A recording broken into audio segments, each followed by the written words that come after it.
Okay, I'm now going to introduce Jessica Grannis. Thank you so much for joining us. So when Jessica wrote the publication that she's going to present on, she was with the Georgetown Climate Center. You're now with Audubon, correct? Yep. She wrote this publication specifically about community land trusts and how they can help you build resilience.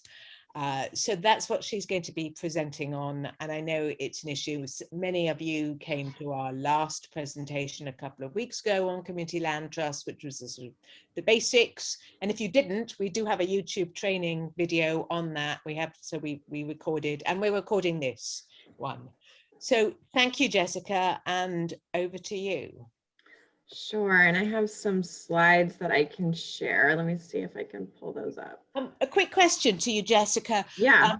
The people here I know are very talkative and full of questions. Do you prefer them to be put to the end or no, interrupt me. Let's make it a discussion. Okay. I appreciate that. I don't want to be the talking head solely up here. But thank you for having me. I've had the pleasure of meeting and engaging with Harriet in my former role at the Georgetown Climate Center, where we both had the privilege of being part of a cohort of Kresge grantees and had the opportunity to engage with each other and other grantees and community-based organizations working on climate resilience efforts across the country and equity. And so I really appreciate all the work she's doing and all the work you all are doing on the ground, and hope that this is helpful in terms of thinking through ways of creating public-private partnerships around this kind of work and thinking through roles that community land trusts might play in terms of helping support community control over these types of initiatives. This work really was informed by a community-led process that we helped to convene in the District of Columbia in Ward 7, which is one of the areas of the district that has the greatest physical risk to climate impacts, but that's also exacerbated by socioeconomic factors in those neighborhoods of the district. And we helped to convene an equity advisory group that was formed to advise the district on implementation of their sustainability and resilience plans. And it's also one of the areas of the district that has, the most naturally occurring affordable housing. It still has a lot of public housing in flood vulnerable areas. And it's one of the areas of the district that's facing the greatest threats from gentrification and displacement of existing residents.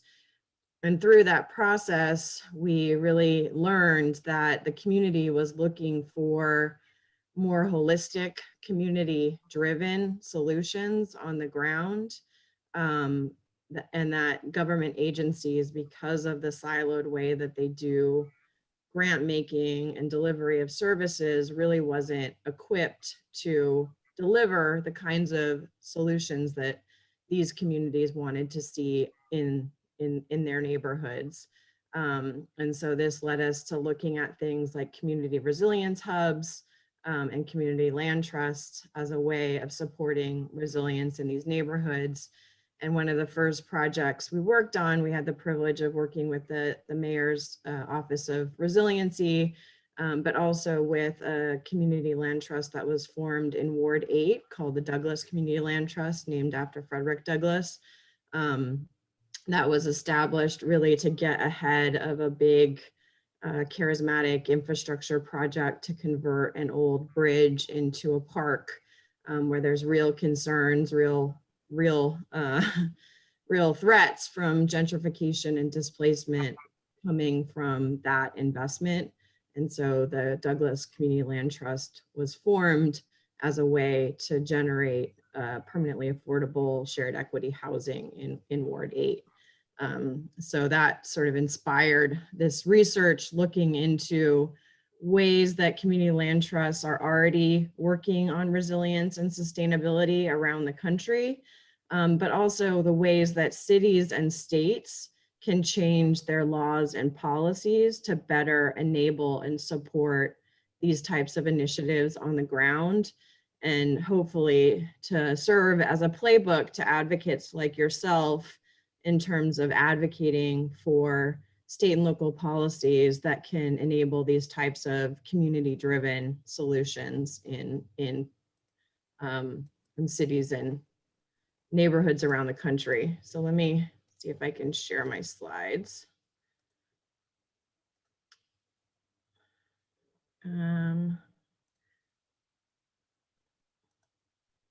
Are you all seeing that? Is that working for folks? You seeing my slides? Yes. Okay. Yes. So just, you know, a basic framing of the problem.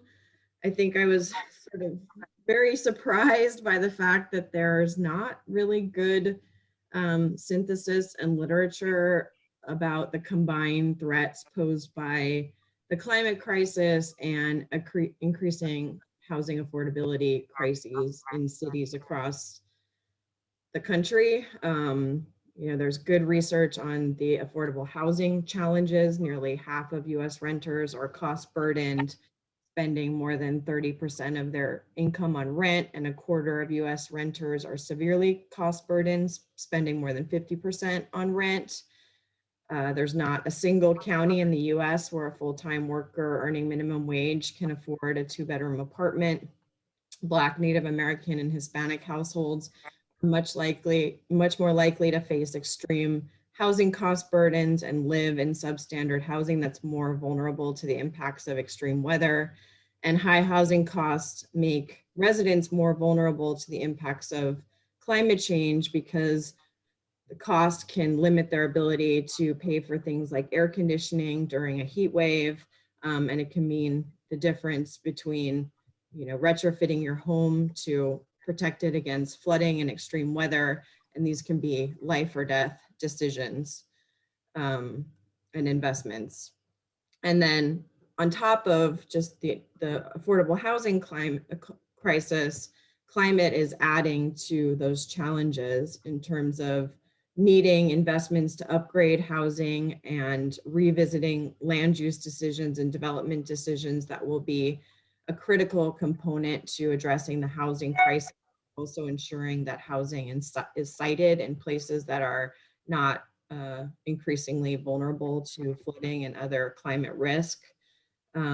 Between 12 and 15% of greenhouse gases come from residential and commercial buildings.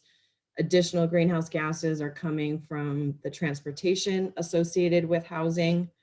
And to reduce the carbon pollution, we're going to need significant investments to decarbonize and electrify buildings, to promote transit-oriented development, and to incorporate renewable energy into housing.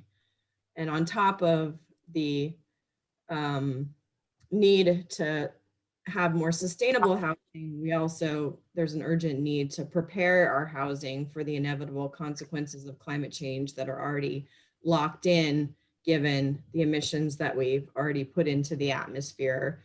And we are already seeing these impacts in communities around the country, from more intense storms wiping out whole communities, changing precipitation patterns, and higher temperatures causing more frequent and intense wildfires, heavier rainfall events exacerbating flooding in inland communities, and more intense heat waves threatening people's lives. And these climate impacts also require a significant investment in housing and housing security for the most vulnerable residents, because we've already seen from recent extreme weather events, hundreds of thousands of people being displaced by hurricanes and wildfires that we're seeing with more frequency and intensity. And so what do those types of improvements look like? It's things like building higher, more elevated homes out of harm's way to be more resilient to flooding and extreme weather in coastal areas and riverine areas, powering buildings with renewable energy and supporting community solar to increase the sustainability of housing, and incorporating amenities into housing like parks and green space and community gardens that can reduce urban heat islands, improve stormwater management, and build social cohesion and food security. And so part of this work was really to explore the roles that community land trusts could play in advancing these types of housing options in communities, as well as the roles they're already playing.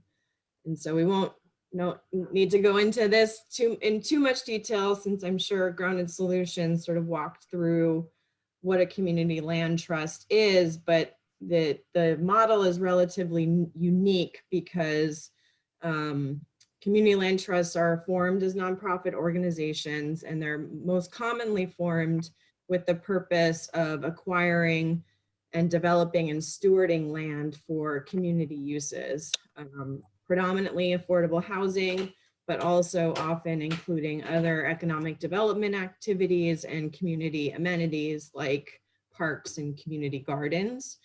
And the way they do this is they separate ownership of the underlying land from the improvements on the land. And so the land trust holds title to the land. They sell the improvements on the land to a low or moderate income buyer after they develop it with housing, typically, sometimes commercial uses as well. And they convey an interest in the underlying land through a 99-year ground lease that often has a nominal fee associated with it. And the ground lease includes the affordability covenants that ensure that future purchases of this property will benefit from the affordability of the home. And by separating the land from the value of the improvements, they remove this land from the speculative market. They retain any public subsidy that's used to build the housing, and they ensure that permanent affordability for residents and for future generations. They also have this benefit of offering home ownership opportunities for lower income buyers through a shared equity model, where at resale, part of the appreciation in the value of the home goes to the buyer, part of it goes to the new purchaser, and part of it stays in the land trust. So this enables the homeowner to build some equity in terms of, build some wealth in terms of home equity, but also gives them the benefits of home ownership in terms of tax benefits, the housing security benefits, and enables the CLT to offer homes at much lower rates to income qualified purchasers. The reason why we looked at CLTs as a particularly useful partner to cities and states on climate action is that they're really uniquely suited to advancing these kind of community-driven bottom-up solutions. First is because they employ a governance model that empowers community control through a tripartite governing board that includes members of the community and other stakeholders. And this gives community members a voice in decision-making around the activities of the CLT, how they're stewarding those lands. And oftentimes those land trusts are also engaging in broader decision-making at the city level in terms of advocacy and ensuring that other land uses are reflecting the needs and priorities of the community. But built into the DNA of CLTs is also this goal of ensuring environmental sustainability and holding land in trust for the benefit of the public and future generations. And so they're really committed to the long-term sustainability and stewardship of the land for both environmental benefits and for future generations.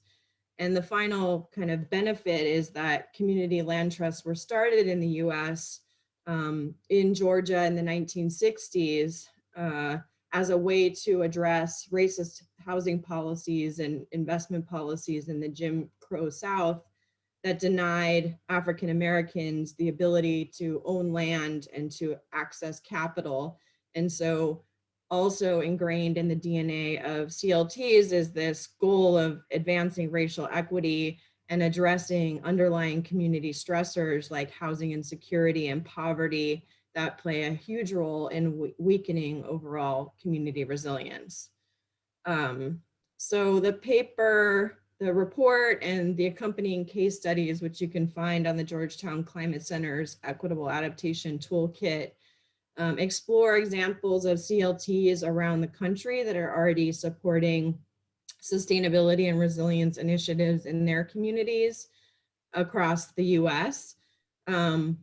I'll provide a couple examples here, but there's a much more exhaustive list. And here I'm going to check the chat. Is there any questions so far? I only have a small view of people. All right, I'll continue. Feel free to shout out, because Jessica and I can't really see you all because of this screen share. So feel free to shout out a question if anyone has one. I have a question. Yeah. Can you hear me? Yep. Go ahead. Okay. Yeah.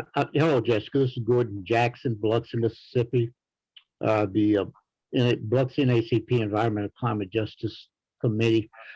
Just from your experience, when a city or a form of government is approached with an idea of a community land trust, what is their usual reaction? I mean, do they embrace and welcome the opportunity for community land trust, or do they resist, or do they say, no, we don't want to do that? What has been your experience as to how government entities feel about community land trust? It's somewhat of a mixed bag. I think more and more cities are starting to recognize the power of this model and recognizing that they really have a significant crisis on their hands in terms of just the challenge of providing affordable housing in communities, but also this need to really rethink how we're designing and building housing to meet the climate challenges that we face. And so, in some communities like in Chicago and Irvine, establishment of the community land trust was driven by the city as a tool to promote affordable housing and to offer an alternative model for delivering affordable housing. And that has been successful somewhat in Irvine. In Chicago, I think there was concern that because it was controlled by the city and didn't have a community-driven governing model, that they wanted more locally supported, locally driven community land trusts. And so nonprofit land trust, private land trust with the tripartite governing board have been established in different neighborhoods in Chicago.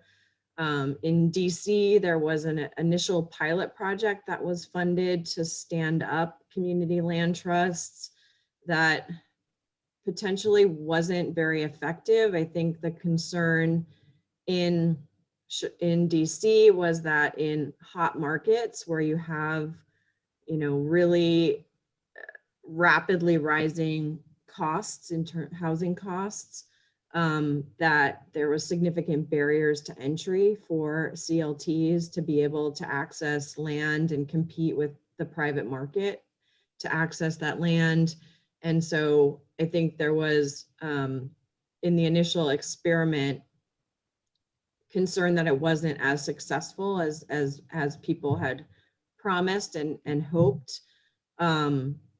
But I think that's part of why in my report, I explore not only like the roles that CLTs are already playing, but how cities and states need to establish the enabling conditions to support and catalyze this work at a broader scale.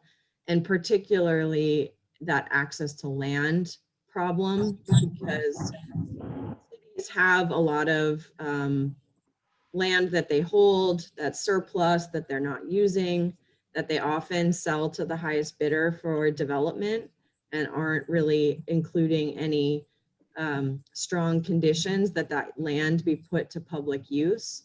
So enabling transfer of that land at low or no cost to CLTs is one way to support permanently affordable housing and other community beneficial uses of those properties. In Chicago, we also found challenges with tax foreclosure rules, which were requiring these scavenger sales where investors were buying delinquent taxes on property and exacerbating gentrification pressures in neighborhoods that were experiencing a lot of gentrification pressure. And so there's movements in Chicago to try to change those rules that are established at the state level to allow tax foreclosure processes to align with CLT work, whereas CLTs can work with landowners to cure back taxes on property or to take over tax delinquent properties and turn those into permanently affordable housing or other community uses. That process is happening in Oakland, in Alameda County, where Alameda County is taking tax foreclosed properties and transferring those properties to the Oakland Community Land Trust that is stewarding those properties for community gardens. So there's models of where that's working, but a long answer and sort of previewing some of the later slides, but it's sort of a mixed bag. I think more and more cities are understanding that they need help in addressing the affordability crisis that they're facing. And they know that the existing tools that they've tried in terms of inclusionary zoning and tax credits is just really not working, and it's not solving the problem, and incomes are not keeping pace with rents, and this challenge is just getting worse and worse. And so looking for alternative solutions that also offer this benefit of community control and this alternative model of offering homeownership opportunities and not just rental opportunities, because homeownership opportunities add this extra layer of benefit in terms of housing security and the ability to build and acquire some wealth in terms of homeownership and the tax benefits that come with homeownership. I have Thank you. a quick question.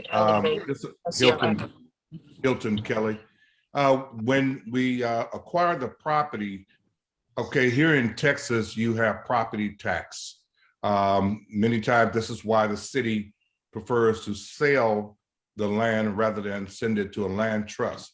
Okay, yes. So if you have a bigger entity that comes into the community and could swipe up all the land that they need and pay the rear taxes on it, then how can you acquire property?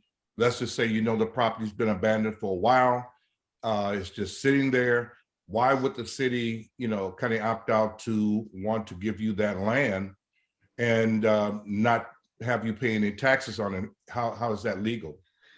So part of the way that we address that issue here in DC, because the tax implications were a concern for the district, is that CLTs do not pay any taxes. That's typically not the model that CLTs are using, even though they are nonprofit and the nonprofit holds the land.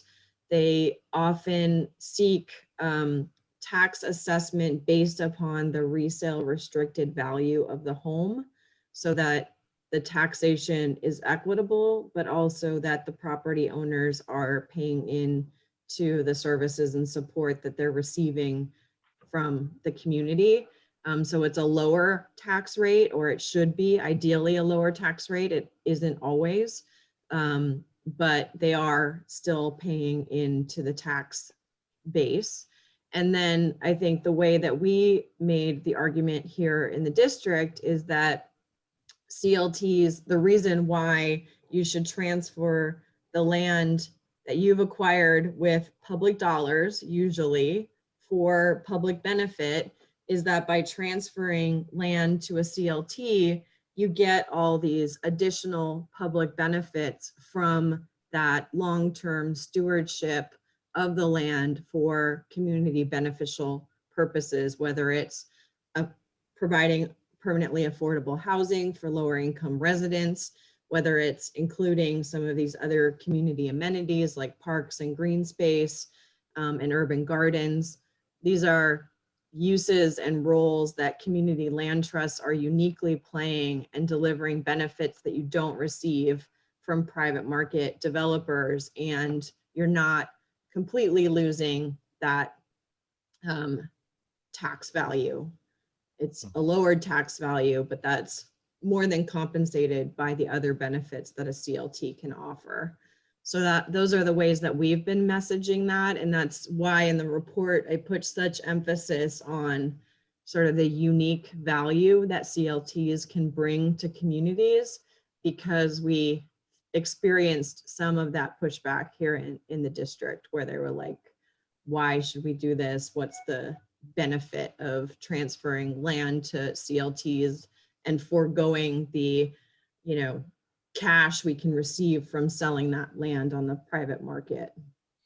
Well, I mean, and even if you acquire the land as a CLT, I would definitely suggest that one has a plan in place to start to utilize that land as soon as possible.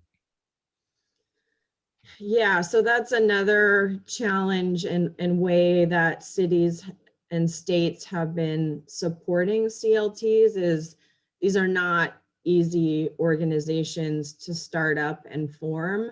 The governance is unique. The financing that it requires to acquire property and develop it with the additional sustainability and resilience benefits, aligning the funding to incorporate other community uses like parks and community space is often very challenging. Having that business plan, establishing the deed restrictions and the covenants you need to ensure the permanent affordability of the land is all technically complicated and requires an understanding of housing programs at the state and local level, funding and financing sources, low-income housing tax credits and what's required to access those. And so a lot of what cities that support establishment of CLTs in their communities are doing is providing catalytic startup grants to help form the CLT, provide that technical capacity, allow them to develop those plans and business plans and legal documents to acquire and hold property in the CLT model as sort of the initial phases of supporting CLT work in their communities. And that's a really critical. We have Camille who has a question, and then Virginia, and then I suggest we let you continue your presentation and do another bout of questions. So Camille. Some of this is previewing, so yeah, go Camille, sorry. So you kind of answered one of my questions was existing park space, like if there are established parks in the community, could that be something that, like, could we get rights to take over those parks and use them and use that space? So for example, we have a park in our community. It's kind of like a drug hangout. So the kids don't actually use the park because there's mostly drug addicts hanging out there all day. And the city hasn't done anything to kind of correct this issue. Would that be something that we would be able to then approach the city and say, well, we want to take this land and put it in our trust and then utilize it to re-beautify or whatever to make it a useful park space? Yeah, I don't have any examples of where a park space has been transferred over to a community land trust, but theoretically that's possible. That could be designated surplus land and transferred through city processes. There are typically ways that cities have to go about transferring land and determining that it's surplus to be able to transfer it. But, you know, theoretically that could happen. Most of the examples that I looked at, including the Dudley Street example here, is where the CLT was taking title to vacant and blighted parcels and turning those into community gardens and public open space, and stewarding those lands for those community purposes. Similar examples from Oakland, from Chicago, where Neighbor Space is taking underutilized private parcels and stewarding them for community gardens. They may have accessed some parks. I don't know the answer to that, but happy to connect you with the folks at Neighborhood Space in Chicago, and Neighbor Space in Chicago. So my other question was, since let me see if I can formulate this well. Okay, so with the community land trust, so we have like a abundance of those issues happening here in our community. I'm in Melbourne, Florida, Palm Bay, Florida. So what I would be interested to know is, because we're dealing with the tax seizures, gentrification, but we're also dealing with a zoning issue that the city has zoned us as light industrial. So it allows like all of these toxic companies to come into the neighborhood and plant themselves. Is a CLT a good way to kind of mitigate some of what they've done to us in terms of the way that they've zoned us? Because with the light industrial zoning, we now have like 2 trash companies and oil companies and chemical companies, and they're pretty much poisoning us. Yeah. Yeah, I mean, there are CLTs that have that kind of advocacy role as part of their mission and are finding ways to fund that part of their mission. It's definitely harder to fund than the housing, you know, component of the work, but really using the CLT as a way to amplify resident voices and to elevate the platform of the residents to influence things like local zoning decisions and rezoning and comprehensive planning, and to have a seat at the table for those discussions and to provide a venue for those kinds of discussions happening in coordination with the CLT. So that's definitely a role that many CLTs are playing, and that, you know, that want to play. And that was a benefit that I think the district saw with the CLT model, is providing a way for them to know that they can engage, you know, residents through kind of a platform, is, you know, having the CLT as an ally and a partner when making and considering decisions that would affect the community. Yeah. Hi, I apologize. I haven't read your report, so if this is covered in the report, then my apologies, and just say it's in the report. But as you're talking through this, I'm wondering more about CLTs in our more rural areas. I see just so far in the presentation that you're looking at urban areas, but we have a lot of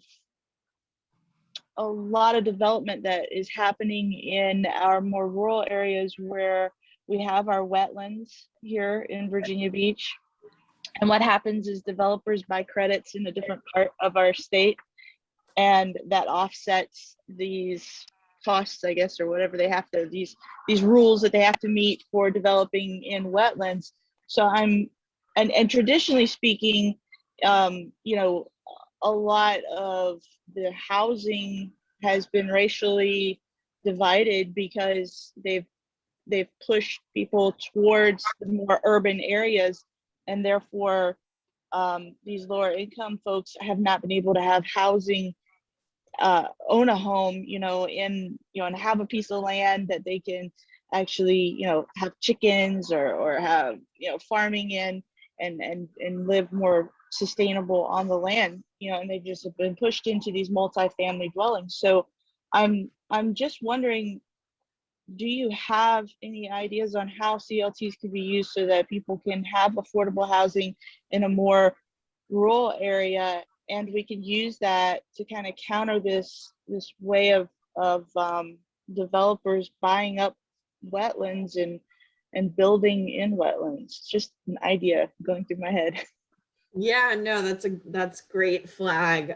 So this report was really designed for an urban audience, so it won't necessarily speak to the rural piece of the puzzle. There are examples of CLTs that have been established in more rural communities, like one of the classic examples is the Burlington Champlain Community Land Trust in Vermont.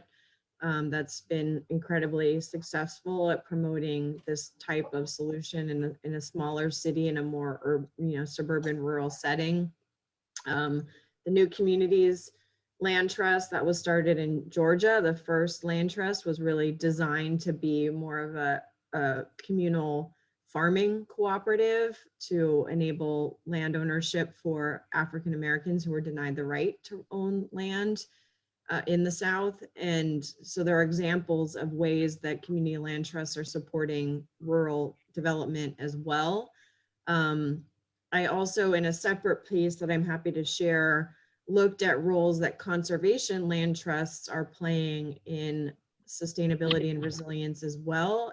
And conservation land trusts are somewhat distinct in that their mission for holding land is really to preserve and protect the natural resource and often agricultural character of land, not to promote development. So they are playing roles like preserving wetlands and open space in communities, supporting kind of community solar in more rural areas, supporting floodplain buyouts in places like Harris County, and having access and maintaining that land as open space and natural flood buffers for communities. There's a land trust in your area called the Living River Trust that is working with Wetlands Watch as a way to think about how floodplain buyout properties could be transferred to the land trust as a way to manage and maintain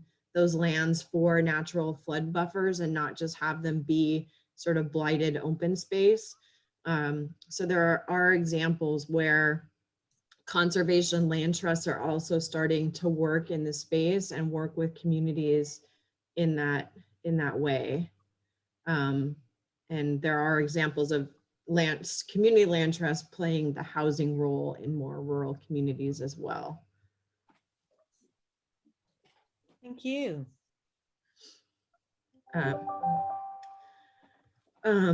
So I've talked through some of these examples and I can quickly move through. I was trying to get a time check. I don't know where we're at in terms of time. Harriet, do you?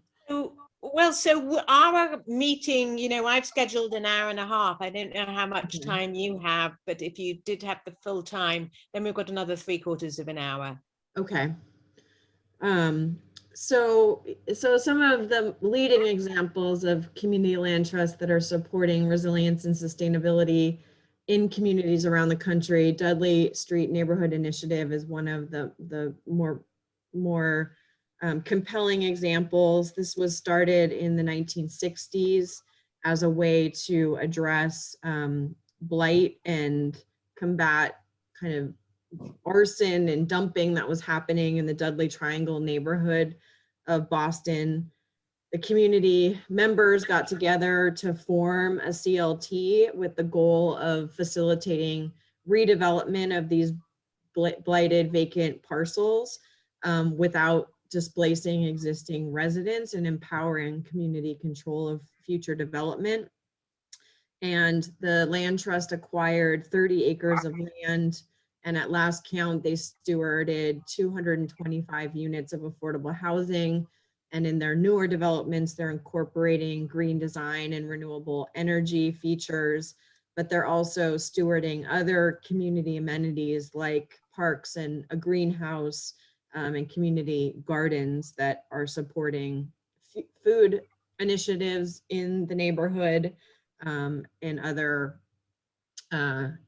beneficial kind of uses that build social cohesion amongst the residents. They're one of the first CLTs that was started in an urban context and employed this tripartite governing board. So they're often looked to as sort of the model that others are supporting around the country. The Florida Keys Community Land Trust was started after Hurricane Irma devastated the Keys, and was supported with an investment from a local resident that wanted to support redevelopment of workforce housing in the Keys, because so many of the workforce was priced out of housing because so much of the housing stock was destroyed after the storm. And they have acquired disaster affected lots and are supporting redevelopment with hurricane resistant designs. This is one of the Hurricane Katrina cottages they built that's elevated above FEMA standards to withstand 200-mile-an-hour winds. It's elevated 11 feet. And they're also supporting other multi-family developments of a RV park that was devastated by the storm. And these will be rental workforce housing for the community, but it shows a way of CLTs working in a disaster recovery context and working with the county to access disaster recovery aid to support redevelopment. Another example of flood resilience initiatives is a land trust that was created by the state of Louisiana after Hurricane Katrina, with the goal of supporting floodplain buyouts and helping families relocate out of vulnerable flood-prone areas. It's called the Louisiana Land Trust. It doesn't employ the community control model. It's a state-created and state-run land trust, but after recent flood events, the land trust expanded its role from this buyout mode to helping communities relocate together to safer, higher ground areas. And one of the examples is facilitating the resettlement of residents of the Pecan Acres subdivision in a neighborhood that was located north of the city of New Roads. And it experienced flooding 17 times over a 20-year period. So these homeowners were just repeatedly being devastated by flood events. And the way that the Louisiana Land Trust is supporting resettlement is they acquired both the properties of the 40 households within the subdivision that were flood prone, but also acquiring an upland site that they're redeveloping on higher ground to enable those households to relocate together as a community. And those parcels will be redeveloped with resilience and green design features like elevating above FEMA standards, incorporating stormwater retention and community space to add those kinds of features and amenities for this new community plan. The Louisiana Land Trust is also supporting the resettlement process for the Ile-de-Jean-Charles community that is being supported with funding from the National Disaster Resilience Competition. So they also helped acquire the upland site for the Ile-de-Jean-Charles community to relocate to, and are supporting redevelopment of that site with similar features to support the needs of the community. So it shows ways that a CLT can play these relocation goals of helping communities relocate together with sea level rise in mind. Not something that we've seen a community driven land trust play, but provides a model for that role in other contexts. Another way that CLTs are supporting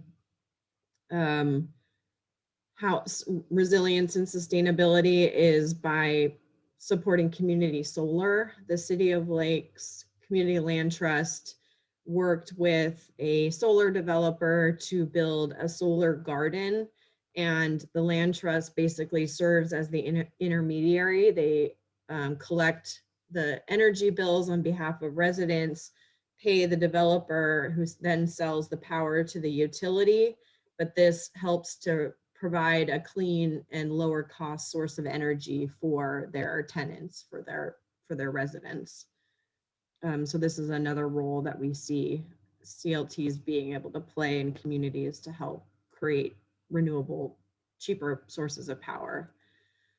So we talked about some of the city enabling policies, but really it involves three kind of main ways that cities can support CLT work in their communities, and that involves sort of accessing low and no cost land, helping to fund and finance both the housing developments themselves, but also incorporating the sustainability and resilience features of the housing, and then providing that startup support that we talked about.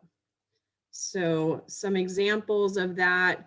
The report looks at examples both here domestically, but also in Europe. There's a greater interest in European cities of looking at CLTs as a way to address their housing and climate challenges. And one of the more interesting examples came from the city of Bristol, where they got around provisions that require the local government to sell surplus land to the highest bidder. By adopting a policy that required consideration of the social, economic, and environmental benefits delivered by a development proposal as part of what they receive from the sale.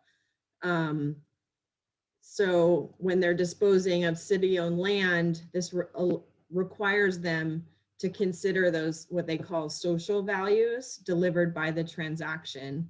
So it includes things like economic benefits. So the CLT can count local employment, promotion of local businesses, payment of living wages. It can account for the social benefits that the CLT offers in terms of encouraging community participation and governance, engaging local volunteers, directing their resources and efforts to residents with the greatest needs and that face the greatest disadvantages.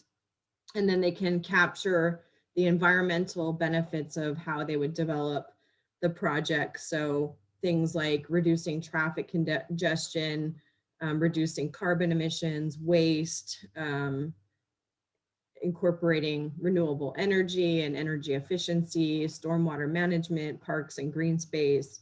So all of those things can count in the CLT's bid to acquire the land, and the city has to consider those environmental, social, and economic benefits in choosing who it grants the land to. So I thought that was an interesting model that worked within these state and local rules that require sale of surplus land to. Yeah, did somebody have a question there?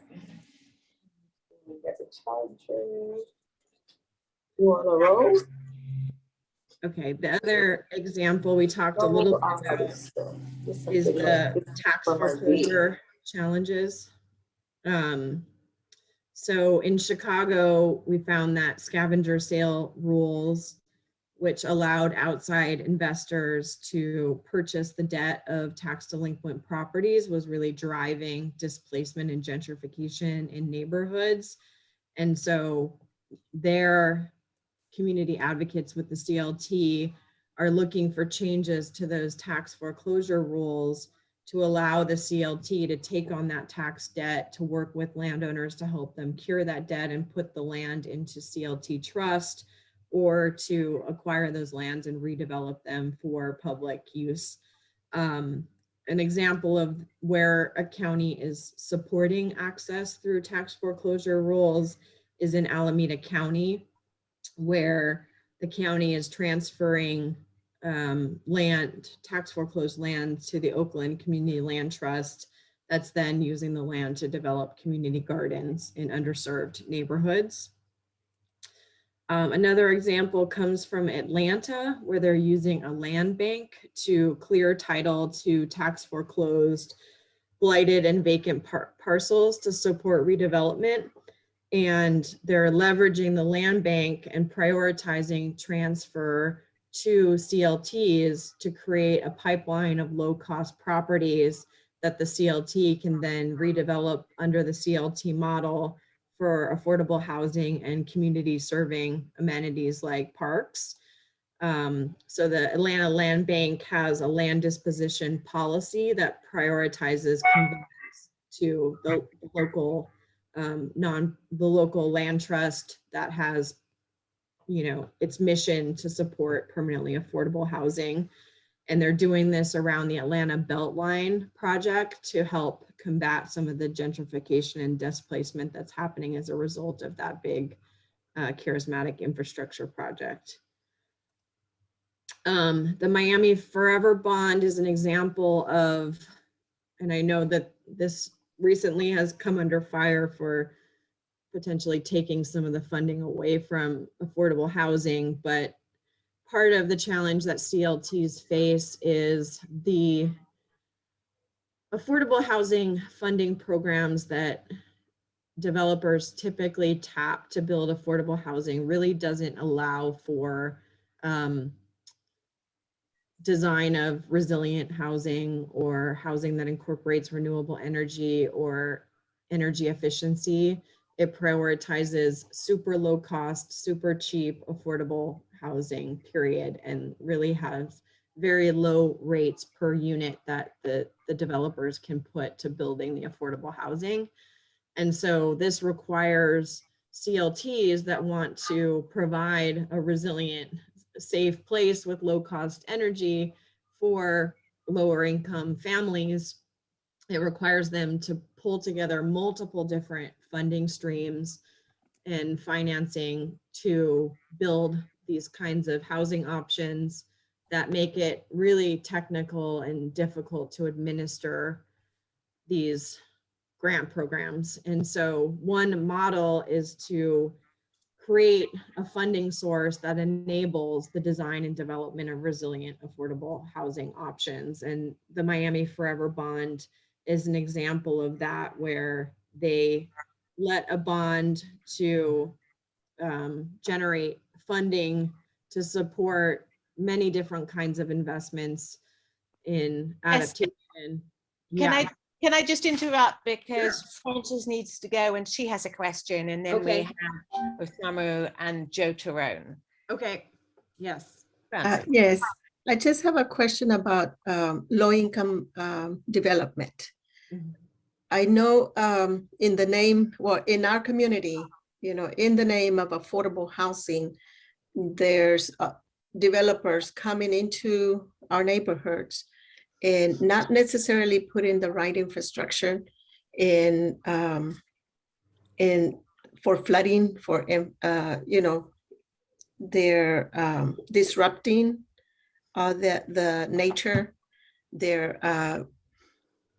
They call it lieu in fee for trees. They take, they cut all these trees and then they don't necessarily they don't put them back around that development.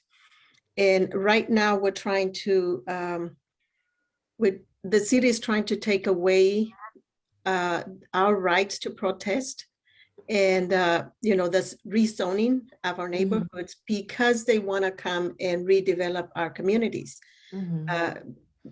They say it's because the demand of our communities living close to downtown. They have to accommodate all of these people that are coming for Tesla or for Google or for all of these huge organizations that are coming into Austin. And so there's a need for them to rezone our communities and build affordable affordable housing.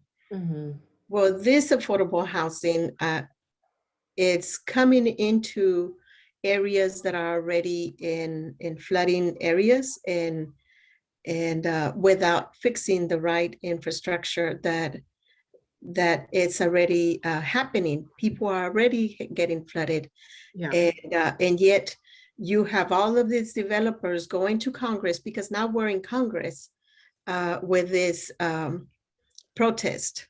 The city lost the case twice with, and I'm one of the lead plaintiffs for that lawsuit against the city. Mhm. And so Congress now wants to change, well, not Congress, the city now want to change, make it into a state policy or a state law Mhm. that cities can be rezoned without notice, without notifications from the owners, or, you know, like residential areas or businesses in the area what they want to develop. So in this case, what is it that we as community can do to help with, you know, what's going on? Because everything they say, it's in the name of affordable, Yep. Yeah. but yet they'll tell me, well, we can give you an equity home loan so you could build an ADU behind your home, or we can give you an equity loan so you could build on top of your home and rent that space, and you could be able to afford living here. Yeah. But yet, you know, how am I supposed to afford all of that? How am I supposed to create or develop another home on top of my home when it's, yeah, it's impossible. I mean, we are low income. Yeah. I mean, that's a tricky one. That's a tricky one to solve. I mean, I think where you have a city that's sort of in that combative stance, and where they're using affordable housing as the, you know, impetus to push really bad development projects in harm's way, it's a tough situation to try to stop. I think, you know, the one potential advocacy hook you could use is to advocate for the city to promote a community land trust and or multiple community land trusts in Austin as a way of addressing the affordable housing crisis, but to support design that is driven by community needs and meets community priorities. And, you know, the report may provide some helpful messaging around how to frame, you know, the benefits of the community land trust model for addressing affordable housing, and frame it in a way that it can be climate resilient design and, you know, contribute to the city's goals around reducing carbon pollution, and addressing goals around equity and affordable housing. Because I know Austin touts itself as this very progressive city that's pushing all of these goals and has all of these plans. And if they're really using market rate developers to do kind of the substandard affordable housing that traditional nonprofit developers and for-profit developers put in place, you're really going to get bare bones affordable housing that has no consideration of climate in its design. Right. And I think, you know, the benefit of having a CLT again is that it creates a central platform for engaging in these broader land use decisions and for amplifying resident voices when you have, you know, development proposals that are coming through, or the city's making rezoning decisions and those kinds of broader policy discussions.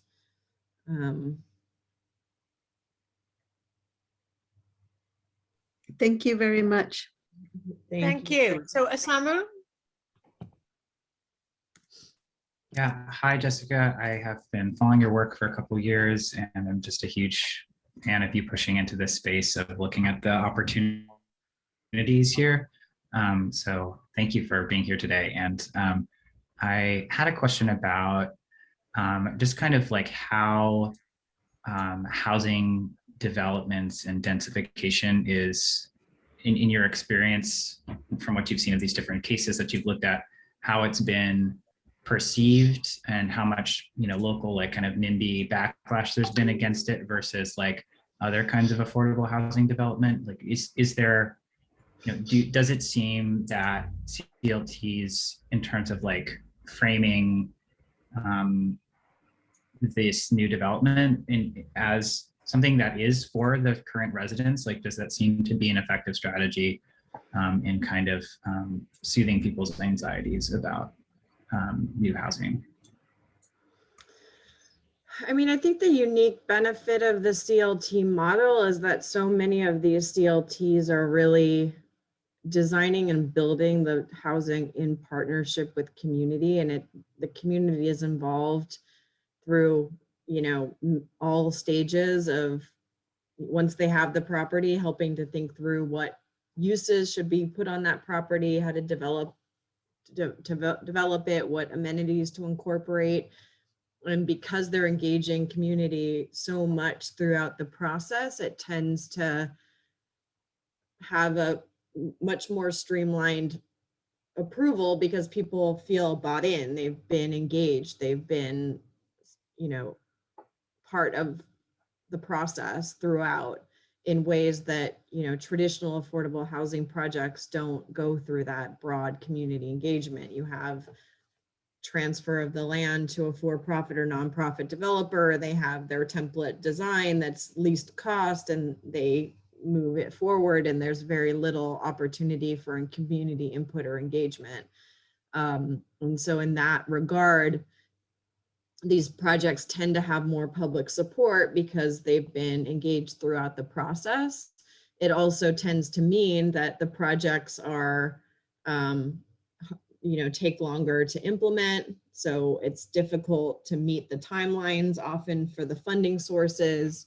You know, often the projects take a different form. They may not have as many units as you would get out of a traditional affordable housing development. So there are kind of trade-offs to that community-driven approach, but generally it doesn't face, in the examples that I've seen, the same type of pushback from the community in terms of, like, you know, density or, you know, more affordable housing because of the engagement piece of the work.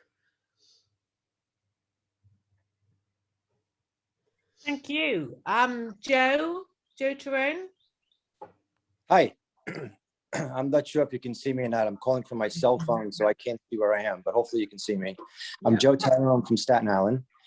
Thank you for doing this. This is really fascinating. Not that I need another project to do, but this is something I'm definitely going to delve into, because there's a couple of places on Staten Island I think this would be appropriate for, but I had a couple of quick questions. One is, can a CLT, or does a CLT often be the driving force in a zoning change? And like, what would the timing be before you form the CLT, after it's formed? And then the land acquisition, I'm a little bit confused, because initially I thought it was mostly coming from public land, but it sounds like it can come from private land as well. So is it more often public than private, or what is the ratio? It sort of depends on the community. In a place where, you know, land values are pretty low, and it's you know, in some of the Rust Belt communities where these are being started as a way of addressing kind of blight and urban decay in neighborhoods, and land comes cheap, they're accessing market on the private market in the same way that a developer would, because they are able to do that. But that's actually the reason for my question, because at the zoning part, because if you get an upzoning, you're going to get an uptick in the value of the land. So even though the land would not be considered cheap right now, if you upzone it, it's considered cheap. So that's a way to buy cheap land. Yeah, I didn't look at zoning as part of this work. I didn't, look to see where a CLT kind of acquired land and then sought a zoning change to be able to develop, to build a denser development.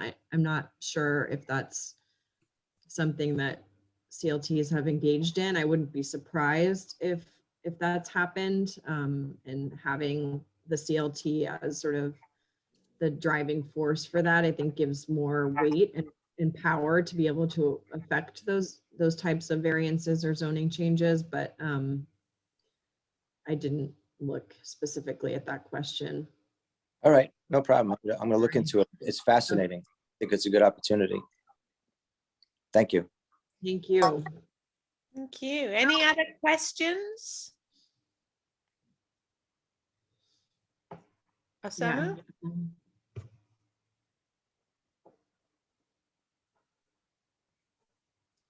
Osama, did you have another question? Sorry, my computer's just a little slow. I just had one other question about, I think at least here in Somerville where I live, we've been talking about trying to start a CLT preemptively because there's some transit coming in and there's a lot of concerns about gentrification around the new Green Line. And I'm wondering if you have a sense for with kind of like, where people might go outside of the floodplain, if there's a way to kind of think about transit as like the scaffolding that CLTs be strung along in order to kind of provide spaces that are, accessible and also outside of the flood zone, and then with the CLTs help affordable, if that's kind of like a mechanism that you think about. Yeah, so I would look at the Elevated Chicago initiative in Chicago. That's a cohort of nonprofit organizations that were formed with the goal of supporting equitable development, resilient development in Chicago neighborhoods. A lot of their focus has been transit-oriented development, and they have funding from the Spark initiative to look at community land trust as a model for promoting permanently affordable housing around transit corridors. The Miami Forever bond also of the affordable housing was targeted around transit centers, and there was a collaboration of land trusts that were catalyzed with some startup funding from JP Morgan Chase to look at how to create a community land trust type model of housing with climate resilient design around the commuter rail corridor. So those would be the two models that I would look at that focus on sort of the transit connection. I would assume there are models in California that have a similar goal because of the Sustainable Communities program that they were funding with some of their cap and trade revenue. But I don't know any offhand. And then the one other thing is you're in Somerville, that's in the Boston region. So there's a collaborative of community land trusts that was formed with expertise from Dudley Street and other kind of academic and nonprofit resources that you might be able to tap into, that has brought kind of a group of people interested in forming CLTs in their neighborhoods and replicating the Dudley Street model in other parts of the Boston metro region. So that might be another place to plug in and think through what this might look like for Somerville.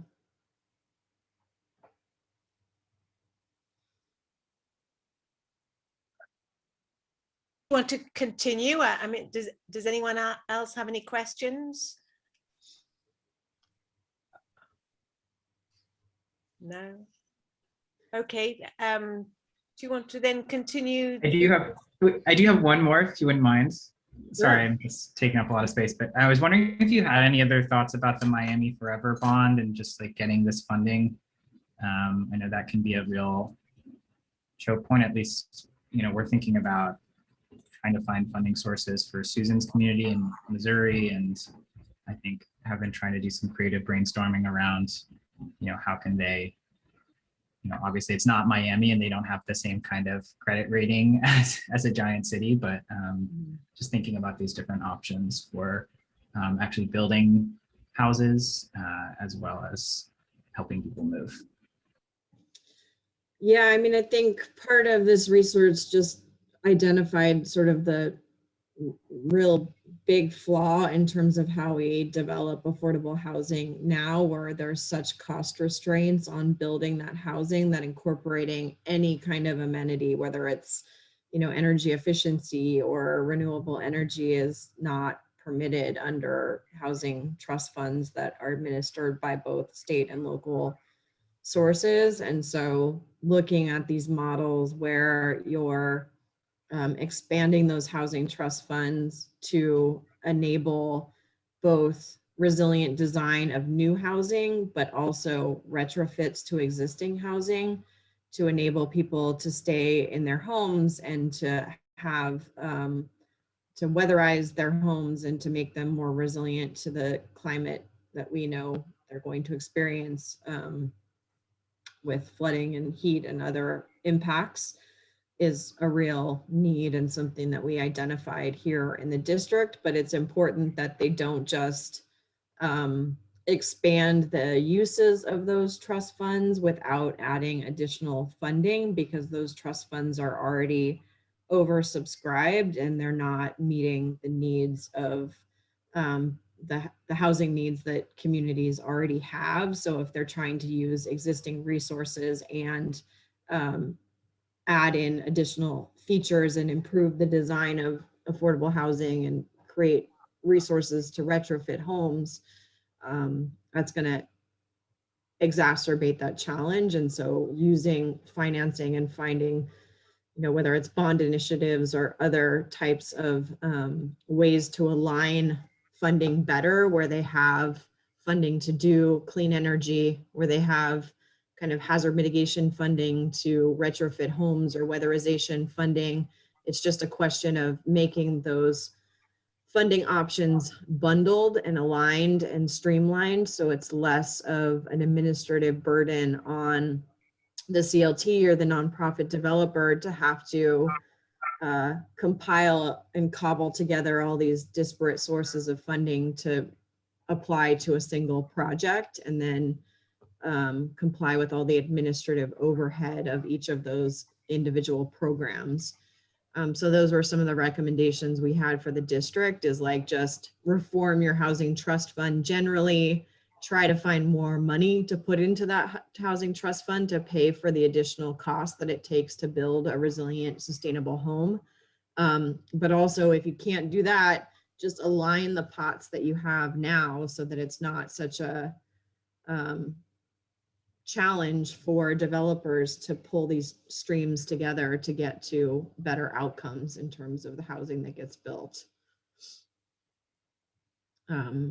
And, at the time when I was writing this, we were still in Trump land, and I didn't really see opportunities at the federal level to kind of change the way that HUD and other agencies allocate federal resources to these questions. But now that, we're in somewhat of a new political environment where we have a friendlier administration and folks on Capitol Hill that we can engage, I think there are, untold opportunities in this report to access federal resources to support this kind of work and to support the community land trust model for building affordable housing and climate resilient housing.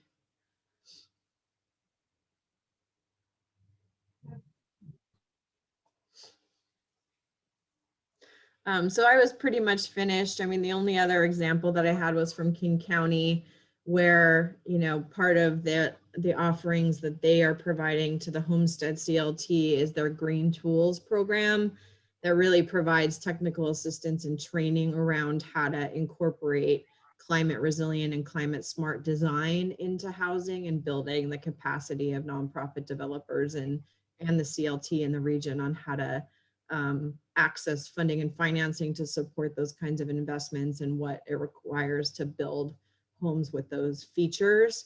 So that's another model of where technical assistance is helpful, not only just at the startup phases, but also helping CLTs and other nonprofits think through like how to implement projects with climate in mind. But here's my contact information. I'm now at a new organization where I don't work so much on housing issues anymore at Audubon, but I do lead Audubon's coastal resilience work and our natural infrastructure work. And my work now involves a lot of advocating on Capitol Hill and with federal agencies on policies and programs to support equitable and sustainable, resilient solutions on the ground. And so, you know, I think there's opportunities to continue to engage. One of the projects that I'm working on right now is looking at the Federal Emergency Management Agency's Building Resilient Infrastructure and Communities program, which is expected to, where FEMA is expected to allocate about $3 billion over the next couple years in coming grant cycles to resilience projects on the ground. There are tremendous barriers to accessing that funding in underserved communities. There's tremendous barriers in accessing that funding for environmentally sustainable solutions in communities. And so we're working right now with some community-based partners in the Mississippi River Delta region and working with a firm called Earth Economics to host a training for Audubon staff and our community-based partners to help us get smarter on that program and how, you know, how we can craft more competitive proposals to access that funding for the types of projects that communities would like to see. So, and then using that experience to also advocate with the federal agencies and on the Hill to reform those programs so that they're leading to more equitable and sustainable projects on the ground ultimately. So that's Jessica, we should definitely link up on that. Earth Economics are doing a 3-hour workshop for our members. yes, You know, we've very much got that that source of funding in mind. So, you know, if you see opportunities to collaborate, our members will need help putting in funding proposals. And several, I'm looking right now at Michelle, and I need to look at others, but several of those kind of Gordon are very nature-based wetlands, you know, looking at integration. So they're green infrastructure, both urban, but also connecting out to broader coastal resilience. Yeah, and I mean, Audubon is useful in that regard because we have resources in Capitol Hill where we can advocate on with members of Congress as well as with federal agencies, but we also have state and local chapters. So if, you know, there's projects where they're having additional partners at the table could help move a project forward, we're happy to talk through what it looks like. We would love to. So, and sorry, I'm just interrupting everyone, but I've spoken, FEMA Brick Fund both have consultants who are looking at, I forget the name of them, who are looking at equity as it relates to their funding. So I've spoken to them and I also spoke to the FEMA state and the hazard mitigation team, or I can't remember. Anyway, but any opportunities to influence. And one of my recommendations was that they just put a whole load of money into NIFWIP to get people through the planning process. On the same page then. onto the you know, then to help them take a step forward so that they can actually apply for FEMA Brick funds. Yeah, we're talking to appropriators about that next week. Exactly. So yeah, happy to continue the conversation on that Good. regard. And if there's ways that I can help amplify things coming out of your group, I'm open to exploring ideas. Well, So, about 5 of our members, 6 of our members have National Coastal Resilience Fund, NIFWIP National Coastal Resilience Fund proposals in. And if they get invited in to do the full proposal, they've done the pre-proposal, but the full proposal, then that would be another opportunity to link you in. yeah.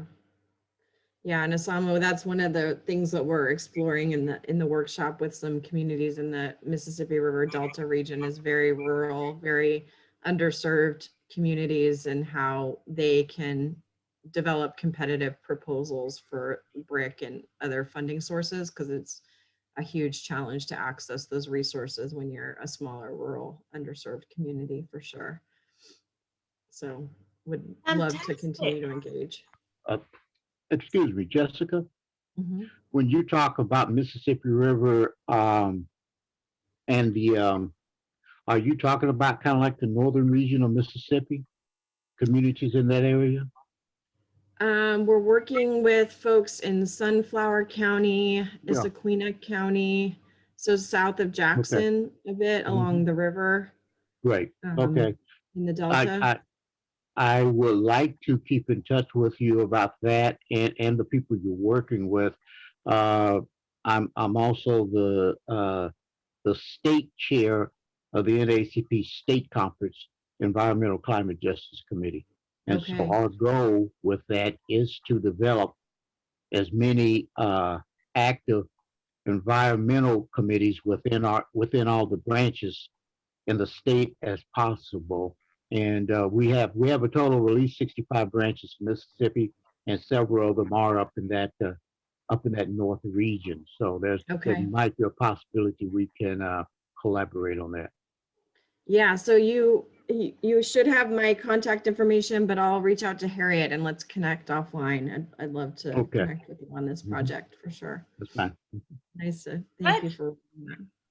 Wonderful. Well, thank you so much, Jessica. Thank As you can tell, all. we've been enthralled and questions. very engaged, and we really appreciate it. We appreciate your work and your research, and look forward to partnering with you. Yeah, no, I appreciate you all as well. It's a great group. Thanks so much for the audience.